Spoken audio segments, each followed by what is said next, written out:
নমস্কাৰ। বিভিন্ন বাতৰিত শুনিছোঁ যে কেইখনমান স্কুল নাইকিয়া কৰিব বুলি শুনিছোঁ, অৰ্থাৎ মিডিয়াত ওলাইছে। খবৰ পায়ে আমাৰ শিক্ষকসকলৰ মন একেবাৰে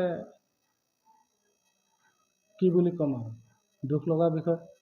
কাৰণ অতিকে পিছপৰা অঞ্চল মেনমিজি হাইস্কুলখন, বেকৱাৰ্ড এৰিয়া, আৰু অতিকৈ পুৰণি স্কুল মেনমিজি হাইস্কুল 1967ত ষ্টাব্লিছ।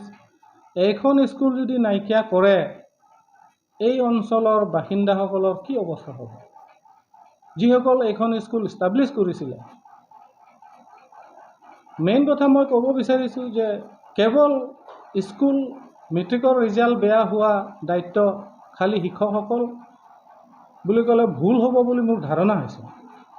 কাৰণ যিহেতু আমাৰ স্কুলত 9টা পোষ্ট ভেকেণ্ট হৈ আছে।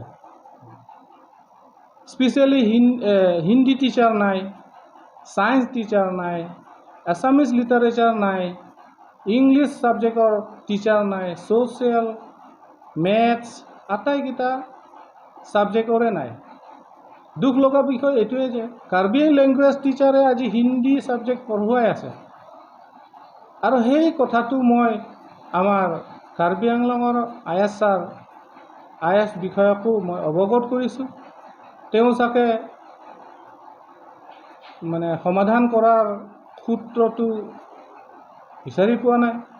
সেয়েহে মই আমাৰ অসমৰ মুখ্যমন্ত্ৰী শ্ৰীযুত ডক্টৰ হিমন্ত বিশ্ব শৰ্মাদেৱক আপোনালোকৰ চেনেলৰ জৰিয়তে তথা আমাৰ শিক্ষা বিভাগৰ মিনিষ্টাৰ মাননীয় ডক্টৰ ৰণোজ পেগু ডাঙৰীয়াক অনুৰোধ কৰিব বিচাৰিছোঁ যে এইখন স্কুল যিহেতু আজি কেইবা দশকত ধৰি চলি আহি আছে, সেয়েহে এই অঞ্চলৰ বাসিন্দা কথা চিন্তা কৰি এই অঞ্চলৰ পিছপৰা অঞ্চল বুলি ভাবি এনেধৰণৰ পদক্ষেপ নল'লে মই নথৈ আনন্দিত হ'ম।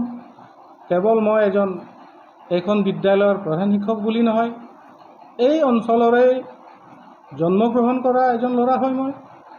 আৰু এই মেনমিজি অঞ্চলৰ যি দুৰৱস্থা, ইকনমিকেলি সকলো ফালৰ পৰা ইয়াত বেকৱাৰ্ড, গতিকে এইখন বিদ্যালয় যদি বন্ধ কৰিবলৈ যায়, তে কেৱল মেনমিজি অঞ্চলৰ